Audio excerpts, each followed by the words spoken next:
The Empress's hand trembled as she signed the execution order, the third one this cycle. Ambassador Marcus Chen watched from the back of the throne room, his diplomatic immunity the only thing keeping him alive in a court that had already rejected humanity's petition for trade rights. The human delegation will depart by the next rotation, High Counselor Keth'vari announced, his pale gray skin gleaming under the bioluminescent ceiling. Their presence here serves no purpose.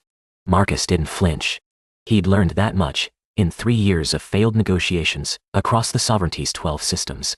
The Keth'vari were a proud species, 7 feet tall, elegant in their flowing ceremonial robes, utterly convinced of their superiority. They saw in ultraviolet and infrared, perceived magnetic fields, tasted electrical currents in the air. By their standards, humans were sensory cripples. But it was the Empress who held his attention. Empress Sael'vira sat motionless on her crystalline throne, her silver-white hair cascading past shoulders that seemed too thin, too sharp. Beautiful by any species standards, yet there was something hollow in her posture. Something broken. He'd read her file. Bonded at 16 to an emperor who died in the succession wars. Childless. Blamed by half the court for the dynasty's potential end. 40 years of rule, and she'd never once smiled in any official recording. Your Radiance. Marcus stepped forward, ignoring the guards who immediately raised their pulse lances. I request one final audience. Not as Earth's ambassador. As a private citizen. The court erupted. Insolence.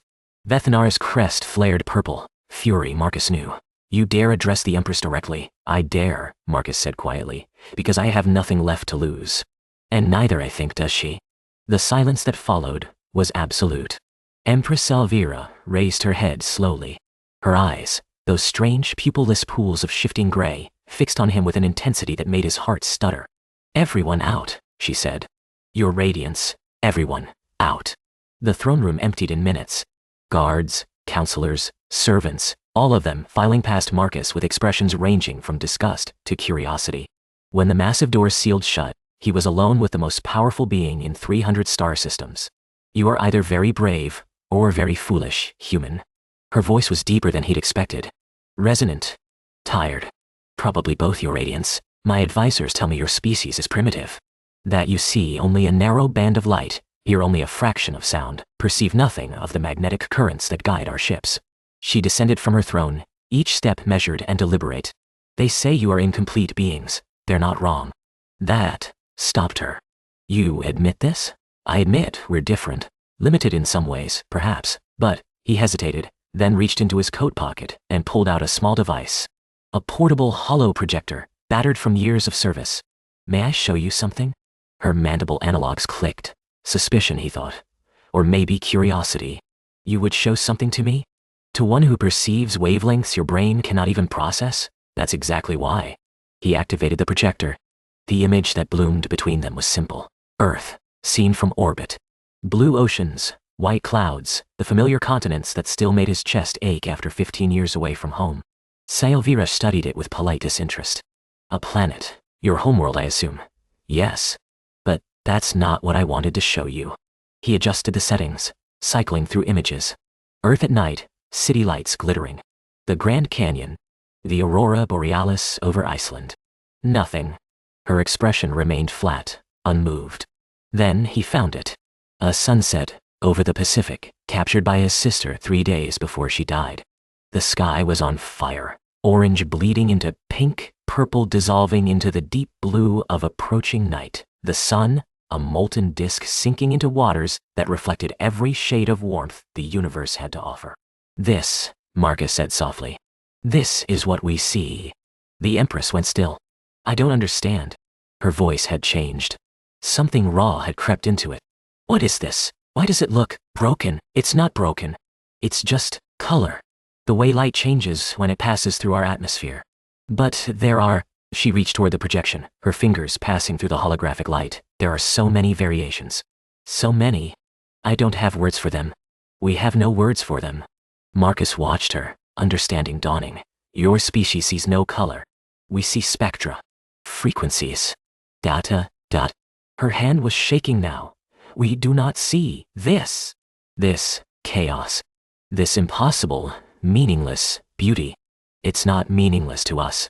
He moved closer, standing beside her as they both gazed at his sister's final photograph. That's the Pacific Ocean at sunset, 6 years ago. My sister took this picture. She always said sunsets were proof that endings could be beautiful. Your sister. She is gone. Cancer die. She never got to see the stars. The Empress turned to face him, and Marcus saw something he'd never expected to see in a Keth'vari: tears.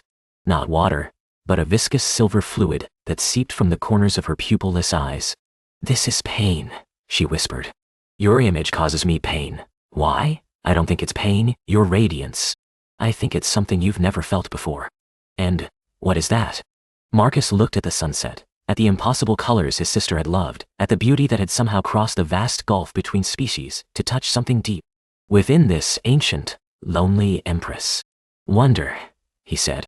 Pure, human wonder. The private garden of Empress Sael'vira existed in a state of perpetual twilight.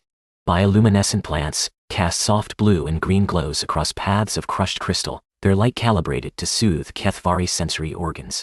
It was beautiful in its own alien way, Marcus thought, but it was a beauty of precision, of control. Nothing like the chaotic glory of a sunset. You should not be here. Sael'vira stood at the garden's center, her ceremonial robes replaced by simpler garments that made her look less like an empress and more like a woman. My council has already condemned our meeting yesterday as a security breach. I know. High Counselor Vethnar delivered the reprimand personally. Marcus touched the bruise on his jaw where the counselor's guards had been somewhat less than gentle. I also know you countermanded the order to put me on the next transport, a temporary stay, nothing more. Then why am I here? She didn't answer immediately. Instead, she walked to a bench carved from a single piece of luminescent stone and sat, her movements heavy with exhaustion. Marcus had studied enough Keth'vari body language to recognize it. She hadn't slept. I have ruled for 43 of your years, she said finally. I have negotiated treaties with 17 species. I have ended 3 wars and started 2. I have overseen the expansion of our sovereignty to encompass 312 inhabited systems. She looked up at him, and there was something desperate in her eyes, and yet I cannot stop thinking about that image. Your sunset. Marcus approached slowly, sitting on the far end of the bench, close enough to talk, far enough to maintain propriety. What do you see when you remember it? That is the problem. I do not know what I see. Her hands clenched in her lap. My visual cortex processed the electromagnetic frequencies. I can tell you the exact wavelengths, the temperature differentials that create the atmospheric scattering, the chemical composition that produces each shift in the spectrum. I understand the science. But understanding is not the same as... She struggled for the word. There is a gap between what I know and what I feel. Your image created something inside me that I cannot categorize, cannot file away, cannot control. It is maddening. Marcus thought about that for a moment. In human psychology, we have a concept called aesthetic emotion. It's the feeling you get when something is beautiful not because it's useful or meaningful, but just because it is. Art, music, nature, they can move us in ways we don't understand and can't explain. We have no such concept. Everything in Keth'vari philosophy must have purpose. Beauty is function. Form serves structure. She shook her head slowly. Your species lives with this incomprehensible emotional noise constantly. We die without it. He smiled sadly. At least I think we would. It's what makes life worth living, those moments of pointless, perfect beauty. Sael'vira was quiet for a long moment. Then, show me more, your radiance, Sael'vira. In this garden, I am simply Sael'vira. Her voice softened. And you are Marcus, the human who showed me that endings could be beautiful. Something shifted between them in that moment. Marcus felt it, a wall coming down, or perhaps a door opening. He wasn't naive enough to call it trust, not yet. But it was something. I brought more images, he admitted, pulling out his hollow projector. I thought you might ask. Over the next 3 hours, he showed her everything. The northern lights dancing over Alaska Tonade. Cherry blossoms in Kyoto, pink petals swirling in spring wind. The Milky Way arching over the Atacama Desert. A thunderstorm rolling across the Great Plains, lightning painting the clouds in shades of purple and gold. Each image made her weep. Not dramatically, the Keth'vari weren't built for dramatic displays. But that silver fluid kept seeping from her eyes, and she made no move to wipe it away. Your world, she said at last, her voice hoarse. It is violent. Your star burns with radiation. Your atmosphere is chaotic. Your weather systems are unpredictable. By every measure, it should have produced a species of survivors, not artists. Maybe that's why we became artists. Because we needed beauty to survive the chaos. She turned to look at him fully, And Marcus was struck again by how strange and lovely she was, not beautiful in any human sense, but striking, memorable, real. Is that why you became a diplomat? To share this gift of perception? No. I became a diplomat because my sister believed humans had something to offer the galaxy. He closed the holoprojector. The last image, a field of lavender in Provence, fading into darkness. She was right. I just never knew what it was until I saw you cry. Sael'vira reached out then, slowly, tentatively, and touched his hand. The contact was electric. Her skin was cool, smooth as polished marble, and her fingers were longer than a human's, with an extra joint that allowed them to curl around his in a strange, intimate embrace. My advisors will never accept this, she whispered. They will see you as a threat, a corrupter, a primitive creature who has somehow bewitched their empress. And you, what do you see? She held his gaze. I see a man who showed me color, who made me feel wonder for the first time in 4 decades of existence. Her grip tightened. I see someone I do not wish to lose. Marcus brought his other hand up to cover hers, holding her gently. Then we'll find a way. Somehow. You do not know what you are promising. No, he admitted, but that's never stopped humans before. For the first time in recorded history, Empress Sael'vira of the Keth'vari sovereignty smiled. The assassination attempt came 6 weeks later. Marcus had grown accustomed to the whispers, the hostile glances, the way servants avoided his touch as if he carried disease. The Keth'vari court had not been subtle in its displeasure. The human who had somehow wormed his way into the Empress's private hours was a scandal, a disgrace, a symbol of everything wrong with their weakening sovereignty. But he hadn't expected poison. Sael'vira lay on her bed, her silver blood pooling beneath skin that had gone from pale gray to a sickly white. The royal physicians worked in frantic silence, their instruments humming as they tried to neutralize the toxin. It was the wine, her personal guard, Captain Threshnell reported. His voice was steady, but Marcus could see the fear in his crest's subtle color shifts. From a vintage your radiance has favored for years, the poisoner knew your preferences. Marcus demanded. We don't know yet. The captain's eyes, amber, flecked with gold, fixed on Marcus with open suspicion. Though some would say the human had the most to gain, I would never, Marcus. Sael'vira's voice was weak, barely a whisper. Come here. He pushed past the physicians, past the captain, and knelt beside her bed. Up close, she looked even worse. Her breathing was labored, and that silver fluid, tears or blood, he couldn't tell anymore, seeped from her eyes continuously. You shouldn't talk, he said softly. Save your strength.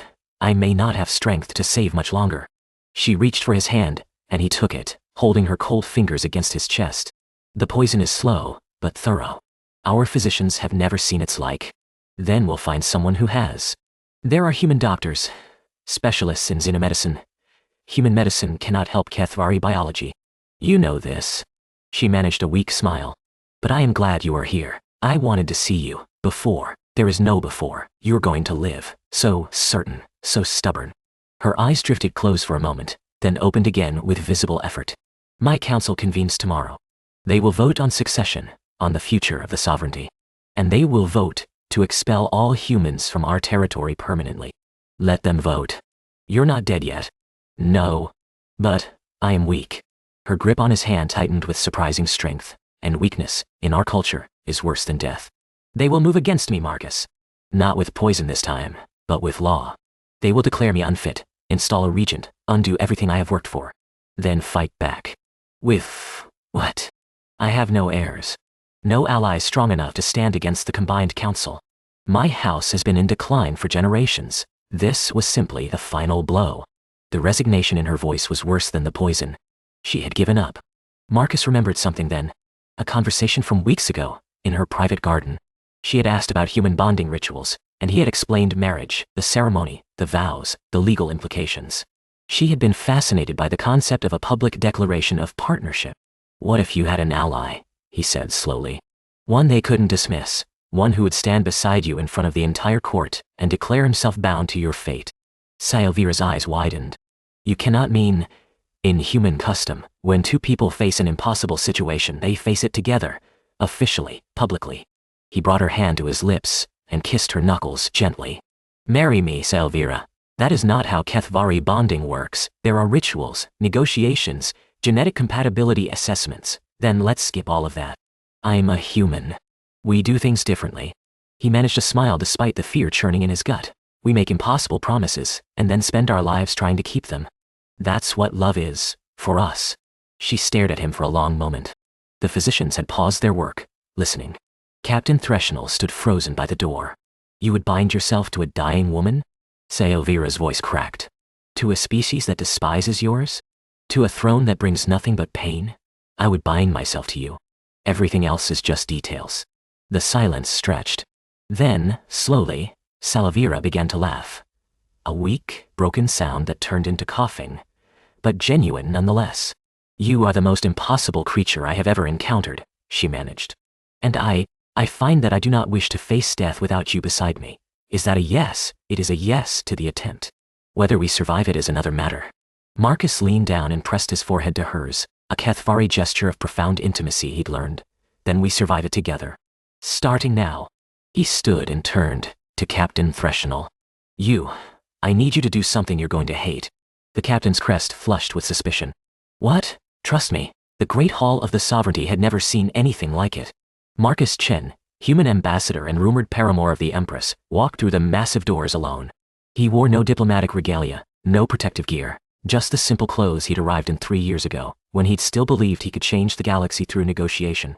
High Counselor Vethnar rose from his seat at the council table, his crest blazing crimson with outrage. You dare enter these chambers. You have no standing here. You're right. I don't. Marcus kept walking until he stood at the center of the hall, surrounded by the highest authorities of 300 star systems. I'm just a human. A primitive creature, as you've so often reminded me. I can't see magnetic fields. I can't taste electrical currents. I can't perceive most of the wavelengths your species considers essential. Then why are you wasting our time? Because I can do something none of you can. Marcus looked around the hall, meeting every hostile gaze with calm certainty. I can show you what you're missing. He activated his holo projector. The sunset bloomed above them all, not small this time, but expanded to fill the entire domed ceiling.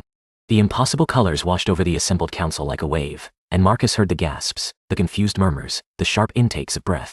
You see frequencies, he said, his voice echoing in the stunned silence. But you don't see beauty. You analyze data, but you don't feel wonder.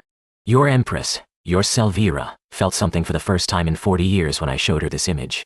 Not because I manipulated her. Not because humans are somehow superior.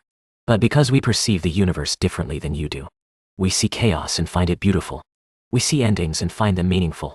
He paused, letting the colors play across their faces. You call us primitive. Maybe we are. But primitive doesn't mean worthless. And if your Empress, if the woman I love, can learn to feel wonder from creatures as limited as we are, then maybe the sovereignty can learn something too. The doors at the far end of the hall opened. Sael'vira walked through them. She should not have been able to walk. The poison should have kept her bedridden for days, if not killed her outright. But she moved with a regal grace Marcus had first seen in her throne room, her silver-white hair flowing behind her, her eyes fixed on him with an intensity that made his heart soar. Beside her, Captain Threshnell walked with his weapon drawn, not pointed at her, but outward, toward anyone who might threaten. My council, Sael'vira's voice rang clear and strong. You convene to discuss my succession, to declare me unfit, to erase the stain of my association with humanity. She climbed the steps to her throne and stood before it, not sitting. I have a different proposal. Vethnar stepped forward, his crest cycling through colors of barely contained fury. Your radiance, you are unwell. This display is a declaration. She reached down and took Marcus's hand, raising it high so everyone could see their intertwined fingers. I, Empress Sael'vira of the Keth'vari sovereignty, claim this human as my bonded partner, my equal, my consort. The hall erupted. Counselors shouted, guards moved toward them, someone screamed about corruption and contamination, but through it all, Sael'vira stood firm, her hand never leaving his. Any who oppose this bond may challenge me directly, she announced, her voice cutting through the chaos. But know this, the human showed me something I had lost. Something our entire species has lost. He showed me that there is more to existence than power and survival. There is beauty. There is wonder. There is love. She turned to Marcus, and for a moment, the chaos faded away. It was just the two of them, standing at the center of a universe that wanted to tear them apart. I choose him, she said softly. Whatever comes next, I choose him. Marcus squeezed her hand. And I choose you. The council might have rushed them then. The guards might have intervened. History might have gone 1,000 different ways. But in that moment, none of it mattered. The wedding, if it could be called that, took place at sunset. Not a Keth'vari sunset, of course. The sovereignty's capital world orbited a binary star system that produced only harsh white light and precise shadows. There were no atmospheric scattering effects, no gradual transitions from day to night. So Marcus built one guy. The holographic projectors he commissioned filled the great hall with the colors of Earth. The ceiling became a canvas of orange and pink and purple. The walls reflected golden light that had never touched this world, and through it all, the sun, humanity's sun, sank toward a simulated horizon while 300 of the galaxy's most powerful beings watched in stunned silence. Sael'vira stood beside him in robes of deep crimson, a color her people had no word for, one she had chosen specifically because it existed only in human perception. Her silver-white hair was threaded with ribbons of orange and gold, and for the first time since Marcus had known her, she looked truly alive. "This is insane," she whispered, as they faced each other before the assembled court. "Every tradition we have says this cannot work. Every tradition you have said I was too primitive to understand your culture," Marcus replied. "And yet here we are." The officiant, a confused but dutiful priest of the Keth'vari's secular philosophy, cleared his throat. "We gather to witness an unprecedented event. The binding of Empress Sael'vira to the human Marcus Chen, in accordance with neither Keth'vari nor Terran custom, but with something new." Marcus had insisted on that. No ancient rituals, no borrowed ceremonies. If they were going to do this, they would create their own tradition. In human culture, the priest continued, reading from notes Marcus had provided, partners exchange vows, promises for the future. The Empress will speak first. Sael'vira took a breath. Her hands trembled slightly in his, but her voice was steady. "I have ruled alone for 43 years. I have been told that strength requires solitude, that emotion is weakness, that connection is liability." She looked at Marcus with those strange, beautiful eyes. "You proved all of that wrong. You showed me colors I could not see, feelings I could not name, beauty I could not comprehend. You gave me wonder." She paused, and Marcus saw the silver tears beginning to flow again. "I vow to spend whatever time remains to me learning to see the universe as you see it, to find beauty in chaos, to feel without understanding, to love without limit." Her grip on his hands tightened. "I vow to choose you, Marcus Chen, every day for the rest of my existence." The hall was utterly silent. Even Vethnar, standing in the front row with barely concealed disgust, said nothing. Marcus took his turn. "I came to your world 3 years ago believing I had nothing left to offer. My sister was dead. My career was failing. My species was considered worthless by every major power in the galaxy." He smiled at her. "You showed me that worthless isn't the same as meaningless. That small creatures can change vast empires. That showing someone a sunset can start a revolution." He reached up and wiped a silver tear from her cheek, marveling at how natural the gesture felt. "I vow to keep showing you sunsets. Every day, if you'll let me. I vow to help you feel things your language doesn't have words for. I vow to stand beside you when the council votes against us, when the assassins come again, when the entire galaxy tells us we don't belong together." His voice caught. "And I vow to love you in all the ways humans love, messily, desperately, without logic or sense, because that's who we are. That's what we offer." The priest looked between them, clearly moved despite himself. "Then by the authority vested in me by whatever authority applies here, I declare this bond witnessed and sealed." No kiss. That wasn't the Keth'vari way. Instead, Sael'vira pressed her forehead to his and held it there, her hands cupping his face with infinite gentleness. The gesture said everything words couldn't. When they parted, the applause began. Not from the counselors, most of them sat in stony silence or muted disapproval, but from the servants, the guards, the common Keth'vari who had gathered in the galleries above. They didn't clap, exactly. It was more of a harmonic humming, a frequency of approval that resonated through the hall like a living thing.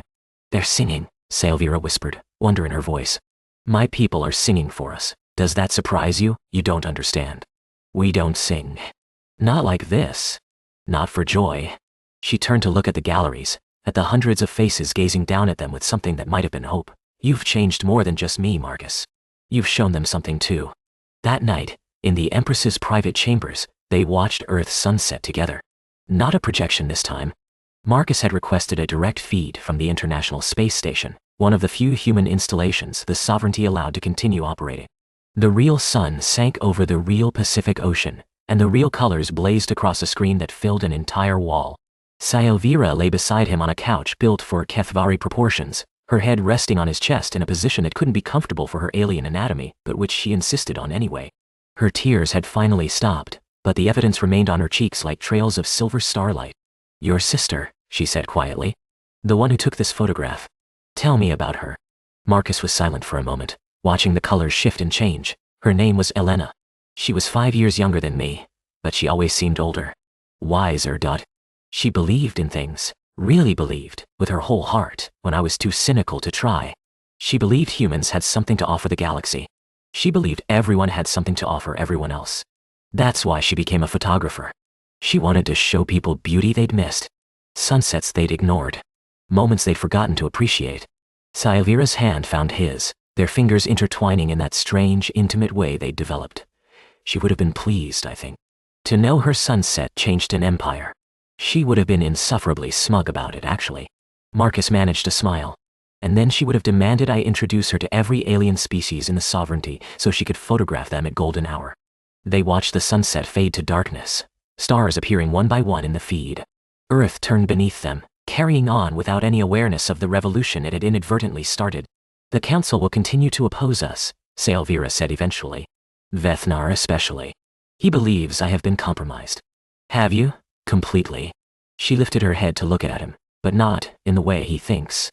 "I have been compromised by wonder, by joy, by the radical notion that existence can be beautiful without being useful." Her lips curved in that rare, precious smile. "You have ruined me for efficiency, Marcus Chen." "Good. You were far too efficient before." She laughed, a real laugh, full and warm, and settled back against his chest.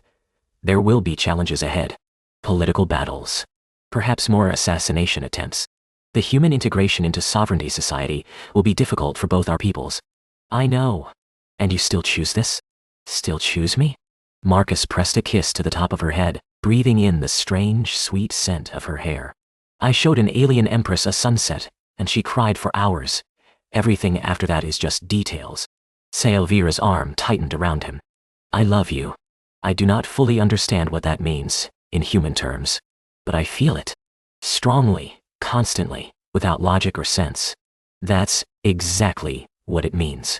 They stayed like that as Earth's night deepened, and the stars wheeled overhead. Two beings from different worlds, different species, different ways of seeing the universe, bound together by something as simple and profound as color, as wonder, as love. In the months and years that followed, the galaxy would change. Human and Keth'vari relations would transform from contempt to curiosity, to something approaching respect. Art would flourish in the sovereignty for the first time in centuries. And across 300 star systems, people would learn that beauty didn't require purpose to be meaningful. But that night, in the Empress's chambers, none of that mattered. There was only the sunset, and the stars, and two people who had found each other against all odds. And that, as Elena Chen might have said, was proof enough that endings could be beautiful.